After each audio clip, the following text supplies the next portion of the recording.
আপনি যে কাজটা আমার সাথে করছেন সেম কাজটা কিন্তু আপনার সাথে একদিন না একদিন হবে, সেই দিন আপনি বুঝতে পারবেন। অত দূর যেতে হবে না, শর্টকাটে বলি। আপনি তখন বুঝতে পারবেন যখন আপনার আপন মানুষ বা কাছের মানুষ আপনাকে কষ্ট দিবে, যখন একটা পছন্দের জিনিস আপনার থেকে দূরে চলে যাবে। পছন্দের যে কোনো জিনিস, এটা হতে পারে মানুষ, হতে পারে ঘরের কিছু জিনিস, হতে পারে কিছু জায়গা।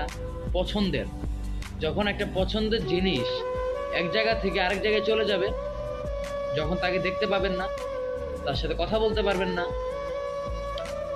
তাকে এক নজর দেখার জন্য ছটফট করবেন কিন্তু পারবেন না, ঠিক তখন বুঝতে পারবেন যে একটা মানুষ, কাছের জিনিস হোক আর ভালোবাসার জিনিস হোক আর পছন্দের জিনিস হোক, দূরে চলে গেলে কেমন লাগে। আপনার জন্য আবেগ মানুষের কয় মাস কাজ করে? 4 মাস, 2 মাস আবেগ কাজ করে। আর আমি 6টা মাস, বিশ্বাস করবেন না, আপনার সাথে কথা না বলতে পারলে আমার যে কত খারাপ লাগতো। যেই আপনি আমাকে ফোনটা ব্যস্ত করে ফেলতেন বা ফোনটা বন্ধ করে ফেলতেন, আমার চোখ দিয়ে